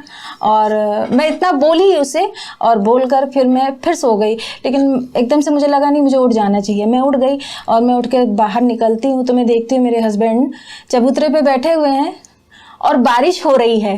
अच्छा। और बारिश हो रही है और मैंने कहा दीपू मैंने स्वप्न देखा है कि स्वप्न में बारिश हो रही है और मेरी बेटी दूसरी बेटी भी होने वाली है। तो कहने लगे तुमको कैसे मालूम बेटी है? मैंने कहा हाँ परमेश्वर ने मुझे बताया कि वो बेटी हो गई है और बहुत खूबसूरत है। कहने लगे आमीन, तुमको परमेश्वर ने फिर से ये कंफर्मेशन दिया, तुम वहाँ से बच्चा ले आई और ये अब हो गया है। Praise the Lord, hallelujah. At last मैं पूछूंगा आखिरी बात, आपने अपनी गवाही में शेयर किया था कि जब आप मसीह में विश्वास में आए थे तब विश्वास में कई सारी समस्याएं थी जी। पानी लेके दुआ करके वो किस्सा क्या है? हाँ। वो आखिरी बार मैं वो सुनना चाहता हूँ। हाँ। क्या हुआ था पास्टर साहब, जब हम स्टार्टिंग में चर्च जाना शुरू किए तो वहाँ के जो पास्टर साहब थे उन्होंने, पास्टर साहब क्या उनकी मिसेस थी, उन्होंने मुझे बताया कि बेटा जब कभी भी ऐसी तकलीफ रहा करे तो थोड़ा पानी ले लिया करो, उसको इस तरीके से प्रार्थना किया करो कि यीशु मसीह इसमें मैं आपके लहू की सामर्थ को मांगता हूँ, इसको शुद्ध करिए, और जब इसको मैं पीता हूँ या फिर इसको अपने शरीर पे लगाता हूँ तो सारे रोग दोष दूर हों। तो उस छोटी सी प्रार्थना को हम लोगों ने सीख लिया। उन्होंने ये भी कहा कि अपने घर पे भी छिड़क देना। ये स्टार्टिंग का हमारा लेवल था, तो हम लोग ऐसे ही करते थे। लेकिन उसमें ये हुआ था पास्टर साहब कि जब हम उसको करते थे, हम लोग जैसे बताया कि एविल स्पिरिट से पजेस्ट थे, तो उस पानी को लेके हम लोग नहाते भी थे। अच्छा। हाँ, तो उसमें क्या हुआ कि अगर चलो मेरे साथ है तो ठीक है, हो सकता है कि कुछ प्रॉब्लम रही हो, लेकिन हम दोनों हस्बैंड वाइफ के साथ देखा कि शरीर पे छोटे छोटे से दाने निकल आए थे रेड कलर के। फिर वो थोड़े बड़े हुए, उसके बाद वो मवाद उसका निकल के साफ हो गया, क्लींस हो गए हम लोग। तो एक ये लेवल था जब हम ये फेथ करते थे। और लगभग वही 14 साल बाद जब जैसे बताया कि दूसरी बेबी कंसीविंग हम लोगों ने की और उसमें शुगर इस तरीके से आया 480 के आसपास, तो मैंने मिसेस से कहा एक काम करते हैं, 1 महीने तक हम उसी तरीके से जो ब्लेस किया वाटर को ब्लेस करते हैं उसको पीते हैं। परमेश्वर उसको नॉर्मल कर देगा, 100 के नीचे ले आएगा। तो 1 महीने तक हम लोगों ने किया तो रिजल्ट 0 रहा। कुछ कोई रिजल्ट नहीं, कोई रिजल्ट नहीं, कोई चंगाई नहीं। तो जब इस तरीके से नहीं हुआ, फिर हमने डॉक्टर को दिखाया, डॉक्टर ने वहाँ पे फिर अपना ट्रीटमेंट शुरू किया। ट्रीटमेंट के बाद क्या कहते हैं शुगर था वो नॉर्मल आ गया नीचे। जब ये चीज़ सब नॉर्मल हो गई तो हम भी बहुत खुश कि चलो ठीक है, उससे नहीं हुआ तो इससे सही, ठीक है। तो जब 7वें महीने में जो डॉक्टर ने इस तरीके से बोल दिया ये बात है, वो आपको बच्चा अबॉर्ट कराना पड़ेगा, तो फिर जैसे बताया कि हम लोगों ने 40 डेज विश्वास किया, फेथ किया, उसमें फास्टिंग भी रहे और प्रार्थना भी किए, वचन को भी हम लोग। फास्टिंग तो हस्बैंड ही रहे, मैं तो नहीं रह सकती थी उस कंडीशन में क्योंकि मेरी प्रेगनेंसी थी। लेकिन जैसा बता रहे ना, एक विश्वास का स्तर कि इससे पानी ब्लेस कर लेना उस समय, और आज आप बैठिए सब परमेश्वर की संगति में बैठिए। आप हो सकता है आपके पास विश्वासी ना हो, आपके पास खादिम ना हो, आपके पास चर्च ना हो, आपके पास सब अगेंस्ट ही हो, लेकिन ये धीरज के साथ परमेश्वर की संगति में बैठे। और मैं बताऊं वो 40 दिन मैंने खाया नहीं पिया नहीं। कुछ फ़ोटोज़ है मैं उनको ज़रूर शेयर करूंगी उस अवस्था की। मेरा near about 20 kg weight loss हुआ था। लेकिन उन सब बातों में मैं आपको बताऊं कि एक फेथ करना कि अब ये चीज़ें सब परमेश्वर के हाथ में छोड़ दो, ये फेथ। क्या बात है। और जो अभी जब आप ये सब करते थे, मतलब पानी को ब्लेस करना, वो सब कुछ करना, तो ये पानी तेल वो सब बंद कर दिया था, बिल्कुल बंद कर दिया। किसी ने बोला था ये सब अपने आप ही एक्सपीरियंस मैंने किया था, किसी ने नहीं किया मुझे। मतलब लोग अक्सर ये सवाल पूछते भी हैं और लोगों का भरोसा पानी पर है, तेल पे है, साबुन पर है, चीनी पे है, न जाने किन किन चीजों पे। बट द फेथ डजंट, कभी कभी किसी चीज का किसी रीति से इस्तेमाल किया जाना, इट्स ओके फाइन। लोग अगर किसी चर्च में बट रहा है कि ये तेल ले लीजिए और इसको लगा कर प्रार्थना कीजिए, तो हर व्यक्ति तेल पे भरोसा रखता है बजाय प्रभु पे। Right, this is what happens. आपके साथ भी ऐसा ही था या अब भी आप ऐसे करते हैं? नहीं पास साहब, अब हमारा पूरा विश्वास था परमेश्वर पे, और उस परमेश्वर पे जिसपे जैसे हिजकिया राजा था, वो क्या करता है, उसके जो दुश्मन थे उसको डराते धमकाते हैं, खासतौर से असुर रबसाके जो विलेन थे उसमें। तो उसके लिए चिट्ठी निकालते हैं कि तू खत्म होने वाला है, तेरे जो साथ के लोग हैं उनको भी मैं खत्म कर दूंगा। धमकी भरा पत्र। धमकी भरा पत्र, ठीक है। तो वो बहुत डरा हुआ था और वो जाता है परमेश्वर के भवन में और उन जो पत्र थे उनको ऐसे करके फैला देता है। ठीक है, ठीक है। और कुछ ऐसे ही मेरे साथ हुआ। एक रात मैं आधी रात को परमेश्वर ने मुझे जगा दिया, ये सारी रिपोर्ट जिसमें साइट्स था, मैं भी परमेश्वर के आगे वो सारे पन्ने लेके ऐसे करके फैला दिए। मैंने कहा परमेश्वर मैं थक गया हूँ, जो बच्चा पेट में है वो मूवमेंट करता है, जब पेट पे हाथ रखते हैं वो धीरे धीरे टुप टुप करके लाते चलाता है, कोहनी चलाता है। डॉक्टर बोल रहे हैं कि उसको अवॉइड कर दो। बहुत कठिन है मेरे लिए, बड़ी मुश्किल से। और एक बात और कहना चाहूँगा पास्टर साहब, उससे पहले मेरे मन में कहीं ना कहीं दबी हुई इच्छा ये भी थी कि हो सकता बेटा हो। लेकिन जब इस तरीके का डॉक्टर ने बोल दिया, वो इच्छा बिल्कुल ख़त्म हो गई। मैंने कहा परमेश्वर तू मुझे जो भी दे ये चीज़ें गायब कर दे उसके अंदर से, मेरे लिए वो आशीष का कारण होगा। मैं इस तरीके से प्रार्थना की और उस सुबह जब उठा, डर तो वैसा ही था, एक एक दिन डर में बीतता था। और एक चीज़ और बताना चाहूँगा पास्टर साहब, वो 40 दिन हमने हर एक दिन रो के खाना खाया, दुख का कटोरा और दुख का पानी पिया उससे। कोई नहीं जिसके कंधे पे सर। मैं तो रो लेती थी, लेकिन इनके लिए रोना मुश्किल एक चीज़ पास्टर साहब, एक चीज़ बताऊंगा कि जैसे जो सुनेमिन स्त्री थी, जब उसका बेटा मर गया था तो उसकी सीधे जो आंखें थी एलिशा पे टिकी हुई थी। उसने अपने पति को भी जवाब नहीं दिया था कि वो कहाँ जा रही है। ठीक बात है। वैसे ही मैंने इनसे कहा कि हमें किसी से बात नहीं करनी, ना डॉक्टर से करनी है, ना यार दोस्तों से करनी है। अगर कोई जिक्र भी करता है तो भी हमें कुछ नहीं बोलना है। Amen. हमें बस उस परमेश्वर पे देखना है वो क्या करने को मांग रहा है। Amen. Praise the Lord. This is called जीवित गवाही। नहीं, मैं आपके इस बात के लिए मुझे कभी बहुत तकलीफ होती है। मेरे हस्बैंड कोई तकलीफ की बात होगी तो आप इनसे अंदर से निकलवा नहीं सकते। अंदर से जैसे होता ना, लोग निकाल देते हैं कि यार ये फंस गया है या ये ऐसा हो रहा है, आप निकलवा नहीं सकते। इनके चेहरे को देख के नहीं पता चलता था। ये ऑफिस जाते थे, घर में भी काम करते थे, बड़ी बेटी को भी देखना, सब बातों के लिए। कल मैंने कहा दीपू कैसे कर ले रहे हैं? करे नहीं तो मुझे नहीं मालूम, मुझे बस एक ही चीज़ मालूम है कि उस खुदा की ओर निहारना है। I know in whom I have faith. Yes. मैं जानता हूँ उसको जिस पर मेरा विश्वास है। और उसका ये जैसे ये 2 रिपोर्ट्स इसमें तो दिखाई दे रहा है। फाइनल ये बताऊंगी मैं कि जब मैं लास्ट में कराने गई तो वो कहते हैं डॉक्टर अल्ट्रासाउंड वाले, कह रहे हैं अब क्यों आई हो, अभी तो तुम्हारे लास्ट टाइम है ना डिलीवरी का। मैं कुछ बता ही नहीं पा रही, एकदम से रोने लगी। तो बोले रो नहीं, क्या हुआ बताओ। मैंने कहा 7.5वें महीने की मेरी ये रिपोर्ट। करे कहाँ है दिखाओ। मैंने दिखाया तो क्या करते, एक बार अपना चश्मा उतार के ऐसे ऐसे साफ करते रुमाल से, और फिर कहते हैं स्क्रीन पर थोड़ा सा कपड़ा ऐसे मारते, कहते कहाँ है, कहाँ, इसमें तो ऐसा बेटा कुछ भी नहीं। मैंने कहा ऐसा स्टूल पास किया दिखा रहा, करे कुछ भी नहीं। मैंने कहा तो वो क्लियर है सब कुछ, जो एमनियोटिक फ्लूइड है। करे हाँ बिल्कुल क्लियर है। तो इतनी खुशी कि जिस उसमें स्टूल जो बताया गया था तो वो बच्चा कैसे रहा होगा, और रहा होगा तो जो सो है वो साफ कैसे हुआ होगा। जो 2 रिपोर्ट आपकी ये कहती है कि ऐसा है जी, और उसके बाद तीसरी रिपोर्ट ये कहती है कि ऐसा कुछ नहीं है। कुछ नहीं है। That's a beautiful, it's a miracle of God. Amen. That's a 40 days prayer answers. Yes. Prayer answer. क्या खूबसूरत कहानी है। बस एक छोटी सी गवाही हम और शेयर करेंगे अपनी बेटी की, बड़ी बेटी की। उसकी भी अद्भुत गवाही है। उसके लिए जब प्रार्थना कर रहे थे तो प्रार्थना की और शुरू हो गया लहू बहने का रोग। और करीबन 6 महीने मैंने इस बात को फेस किया। और हम हस्बैंड वाइफ, खासतौर मैं बहुत रोती थी, चर्च भी जाते थे।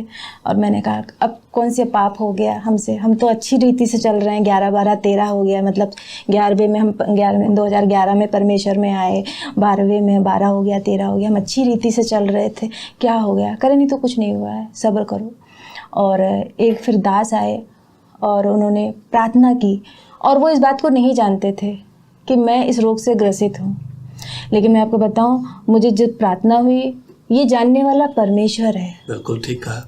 जो बात मैंने बताई नहीं, सिर्फ हस्बैंड वाइफ हम जानते थे और खुदा जानता था।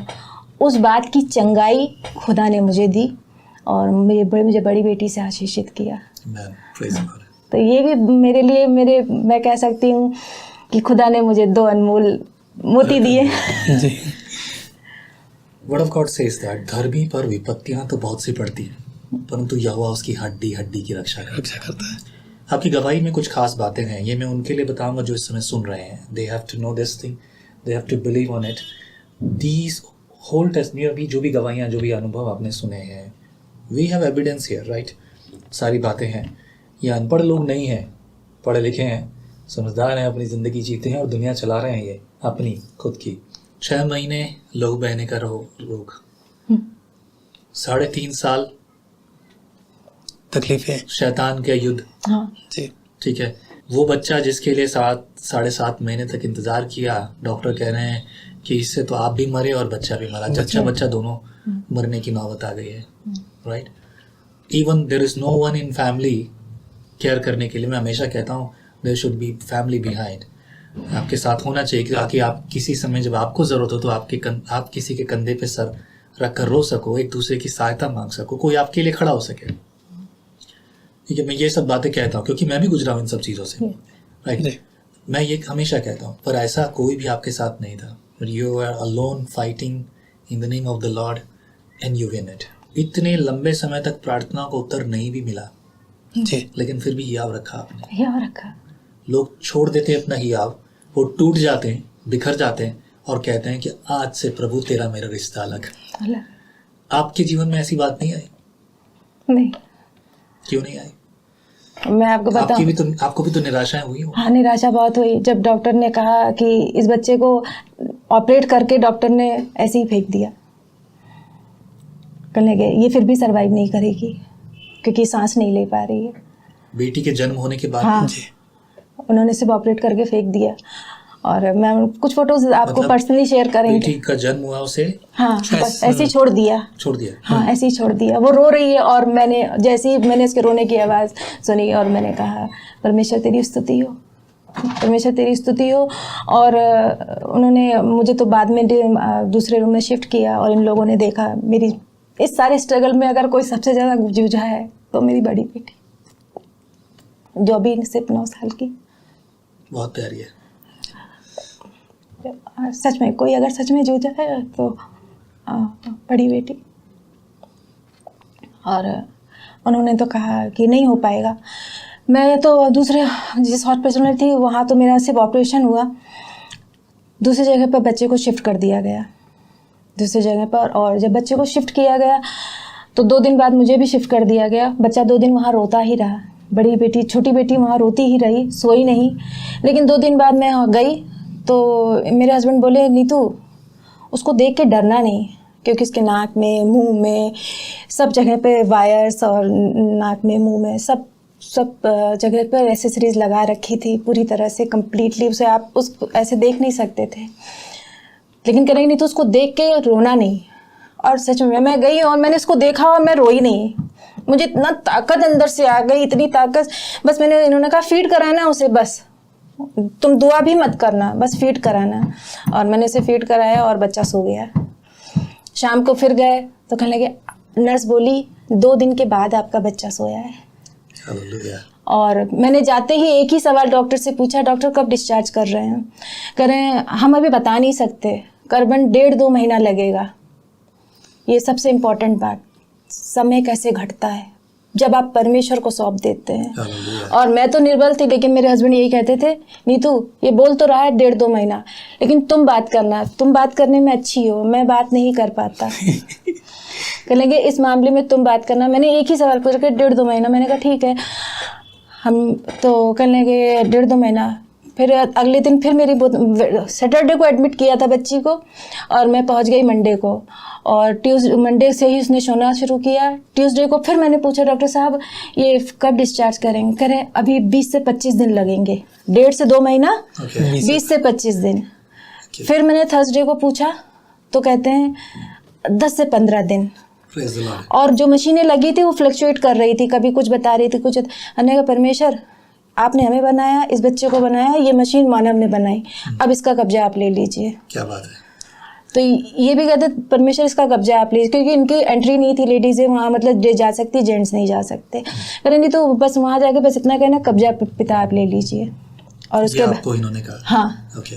और उसके बाद मैंने कहा हाँ प्रभु, ये सब चीज़ें जितनी चीज़ें दिख रही हैं मैं आपके लहू में छिपाती हूँ, मैं विश्वास करती हूँ पति पत्नी के आपने सब कुछ अपने कंट्रोल में लिया है। और थर्सडे बीता, शाम को आके वो कहते हैं आपका बच्चा बिल्कुल ठीक है, हम इसे सैटरडे को डिस्चार्ज कर दें। Praise the Lord, hallelujah. जहाँ 1.5-2 महीना था वहाँ 8 दिन, यानी सैटरडे डिस्चार्ज कर दिया। सैटरडे को एडमिट हुए थे लेकर, और सैटरडे को डिस्चार्ज कर दिया। और वहाँ का खर्चा पास्टर साहब 16-17 हज़ार। ये मेरा सवाल था। क्या फिर खर्चा ये सब कैसे मैनेज किया? ये वहाँ का पर डे का 16-17 हज़ार रुपये खर्चा था। तो इस तरीके से डिलीवरी से लेके उस पीरियड तक, जब तक वहाँ से नहीं निकला है, तो लगभग उसमें 2-2.5 लाख रुपए टूट चुका था। और मज़े की बात, इंडस्ट्री बंद हो गई, सैलरी बंद हो गई। बेटी का जन्म हुआ, मतलब जैसे ही रिपोर्ट्स ख़राब हुई इंडस्ट्री बंद हो गई, जैसे ही रिपोर्ट्स ख़राब आई इंडस्ट्री बंद हो गई। 40 दिन इंडस्ट्री कम्प्लीटली बंद रही, शट डाउन कर दिया गया क्योंकि घाटे में चली गई। सैलरीज बंद कर दी गई। तो ऐसे समय में तो लोग कहते हैं कि बेटी दुर्भाग्य लाई है। आपको नहीं लगा ऐसा? बिल्कुल नहीं लगा, क्योंकि हम लोग परमेश्वर पे विश्वास करते हैं पास्टर साहब। और हमें लगा कि अरेंज करना पड़ेगा पैसा, या जो कुछ है उसे हटाना पड़ेगा। लेकिन हमको बताएं, जब उसने 1.5-2 महीना कहा ना डॉक्टर ने, तब की बात बता। लेकिन जब उसने डिस्चार्ज कर दिया, हमें किसी के आगे हाथ नहीं फैलाने दिया। उसने हमें लज्जित नहीं किया पास्टर साहब। हम आए तब तक तो नील हो गए। हम आपको बताएं, जब घर पर आए तो हम लोग, हमने कहा दीपू हो जाएगा कि अब कुछ करना करेंगे, तो सैलरी 10% 20% अब शुरू हो गई है, हो जाएगा, तुम मत पड़े, दाल रोटी के लिए हो जाएगा, तुम परमेश्वर के से लिपटी रहो, देखो परमेश्वर क्या अद्भुत करता है। क्या बात है, क्या बात है। Hallelujah, that's beautiful story. खूबसूरत कहानी है ये। कहानी लोगों की ज़िंदगी को एक नए उत्साह से भर देगी। मैं आज ये बात आप बताने के लिए इतनी दूर से जयपुर आए हैं। इन यू स्ट्रगल लाइक बहुत लंबा सफ़र, कल आए, होटल में रुके, एंड अगेन यहाँ पर हैं। As a beautiful story. ये जो मेहनत है, ये समर्पण है, प्रभु इस बात के कारण आप दोनों को बहुत आगे बढ़ाए। Your husband is humble man, नम्र और दीन आदमी। आपके पिताजी चाहते थे खाने पीने वाला और पीटने वाला हस्बैंड चाहिए, है ना? ये बिल्कुल अपोजिट है। बिल्कुल अपोजिट। मैंने कहा कि अगर मेरे पिताजी बहुत कुछ करते तो भी मुझे खुदा की तौर से गिफ्ट मिला है, और इस बात से मैं तो बहुत हैप्पी हूँ। लव मैरिज है दोनों की, कोई आपस में मनमुटाव अगर हो तो किसी एक दूसरे के घर में कोई है नहीं किसी को शिकायत करने के लिए, नहीं कि भाई तुम्हारी बेटी गड़बड़ है कि तुम्हारा बेटा गड़बड़ है। मैंने बताया ना, मेरा स्वभाव बहुत इनकी तरह नहीं है, बिल्कुल मैं अगेंस्ट हूँ। और अगेंस्ट मतलब उल्टा हूँ ये। हाँ, मतलब अपोजिट हूँ। ठीक, मैं गर्म भी हो जाऊंगी, लेकिन इनका स्वभाव उस बात के लिए बहुत धीरजवंत और बहुत शांत है। खाना बना के खिलाते आप? हाँ, घर में साफ सफाई सब। यानी मेरी डिलीवरी के 40 दिन तक मुझे नींद नहीं आई। मैं आपको छोटी सी बात बताऊंगी। इंजीनियर ऐसे होते हैं क्या? लेकिन परमेश्वर बना देता है ब्रदर। क्या बात है, क्या बात है। Praise the Lord. आखिरी सवाल पूछूंगा, बहुत लंबा हो रहा है। We have another schedules also. I would like to ask you, when comes about the marriage, you came in the courtship. Courtship means before marriage की जो relationship है. In biblical word we see that if couples come together to decide whether they are fit for each other for marriage or not. Like जैसे कि अभी हम शादी के लिए बात तय करते हैं कि ये हमारा लड़का, ये लड़की है, दोनों आपस में इकट्ठे होते हैं। They talk with each other, families बात करती हैं, देन जो शुरुआत का इनिशियल डिसीजन मेकिंग टाइम होता है, that is called courtship. Courtship की अलग अलग जो है वैरायटीज हैं, है ना, अलग अलग टर्म्स हैं, अलग अलग प्लेस है कोर्टशिप. एंड कोर्टशिप के बाद marriage. Courtship is important before marriage, ताकि एक दूसरे को समझ कर विवाह करें. हम जानते नहीं एक दूसरे को, विवाह करेंगे तो हम एक तरह से एक बुरी गवाही का कारण बनेंगे. पर आप लोगों की शुरुआत आपने कहा 1 साल अच्छा रहा, लेकिन उसके बाद so I would like to ask, कोई प्रॉब्लम नहीं है दोनों के बीच में, खुश हैं, कोई झगड़ा, कोई और बात? नहीं, ऐसा तो कुछ भी नहीं है. झगड़ा देखिए कुछ कहते हैं लोगों में, खास मैं अपनी बात बता रही हूँ. मेरे हस्बैंड आपने जैसा ना हम्बल है, वो अगर कोई बात अगर मेरी उस समय मैंने कुछ कहा भी तो उस बात में कहते हैं हाँ ठीक है, तुम जो कह रही हो सही है. उस बात में उस पल के लिए एग्री होते हैं, लेकिन थोड़ी देर बाद उसके क्या बोलते हैं, कॉन्सिक्वेंसेस बताते हैं कि नहीं तो इस चीज़ का ये रहेगा. अब बताओ ये बात हम लोग करें या ना करें. तो फिर बात समझ में आने शुरू होती है. And you agree with this or you begin to fight? No, मैंने कह दिया, बस कह दिया. नहीं. फिर मैं बताऊँ फिर हाँ ये बात, हाँ आप सही कह रहे हैं. Okay. तो वो बात फिर हम हमारी और खासतौर आत्मिक होता है बढ़ोतरी में. आपको बताऊँ ज़्यादातर लोग क्या होता है ना, एक डिबेट शुरू हो जाती है घर ही में, आपको ये नहीं नॉलेज है, वो नहीं नॉलेज है, आपको ये नहीं आता, वो नहीं. लेकिन इनका ये है, नहीं तो तुम ज़्यादा विश्वास करती हो, तुम्हें ज़्यादा आता है. कोई किसी की शिकायत तो नहीं करता किसी से, किसी को नहीं इसको सुधार लो, मुझे सुधार दो, ऐसा नहीं. यही चीज़ तो नहीं, लोग यही सुनना चाहते हैं, मैं आपको बताऊं. लेकिन ये चीज़ इनमें है नहीं तो मैं कुछ कहती ही नहीं हूँ. मैं इस बात को कहती नहीं हूँ कि मेरे हस्बैंड में ये बात है, ये कमी है. वो ज़्यादातर लेडीज़ को मैं बता रही हूँ, खासकर मसीह में कुछ बहनें, हमें सीखने की बहुत ज़रूरत है. बिल्कुल सही. अगर हम सीखेंगे नहीं तो हवा की तरह गलती कर देंगे. हम सीखेंगे नहीं तो हवा की गलती क्या थी? सुना नहीं. हाँ बिल्कुल सही. हाँ, और मैं खासकर जब ये कोई बात कहते हैं नहीं तो हो सकता है तुम्हें उस पल में कष्ट हो रहा हो, लेकिन उस बात को सुनना और समझना. बढ़िया, बेहतरीन. तो मालूम इसके बेस्ट रिजल्ट सुनना. और वचन कहता है कि आप परमेश्वर को तो देखा ही नहीं किसी ने. अब परमेश्वर ने आपको विश्वासी दिया है, पास्टर दिया है या हस्बैंड दिया है, अगर वो कह रहा है कोई बात है तो थोड़ा सुन लो, थोड़ा सुनना चाहिए. ये जीत तो नम्रता और दीनता से मिलती है. हाँ. सभी को चाहिए. हाँ. और जो आर्ग्यूमेंट करेगा, जो अपने आप को बड़ा बनाएगा, वो कभी भी बड़ा नहीं बन सकता. और इनका ये मानना हमें तो आता ही नहीं है. चलो ठीक है. हाँ, ब्यूटीफुल. हाँ, मतलब किसी भी चीज में कहते हैं कि वो कहते हैं हार मान के भी जीत मिल गई. हाँ, इनका ये भी कहना है, कल नहीं तो ठीक है, सामने वाला नॉलेजेबल बन रहा है, बनने दो, वो तो आने वाला समय परमेश्वर बताएगा कि कौन क्या है. Beautiful. Praise the Lord. Praise the Lord. I would like to conclude this thing. It's quite long. I know it's long, but it has meaning, a big meaning. बड़ा सवाल, बड़ा जवाब, which help you to understand how to stand in the Lord, in your faith. आपके विश्वास में आप कैसे खड़े होंगे. बड़ी बड़ी बातें हैं, लेकिन वो बातें तब पता चलेंगी जब प्रभु का वचन कहता है उसके अनुसार चलोगे. तो अपनी समझ का सहारा न लेना, वरन संपूर्ण मन से यहोवा पर भरोसा रखना, तब वो तेरे लिए टेढ़ा मेढ़ा नहीं, सीधा मार्ग दिखाएगा. हालेलुया. एक सलाह है आप सबके लिए. जब शादी की बात आती है, जिंदगी में बहुत सारी चीजें आती हैं, तो एक कोर्स है, and nowadays it's quite famous now. One of my friend, he is pastor Evans Francis. उनका एक कोर्स है, उस कोर्स का नाम है कोर्टशिप टू मैरिज. ये कोर्स बहुत बेहतरीन तरीके से डिजाइन किया गया है.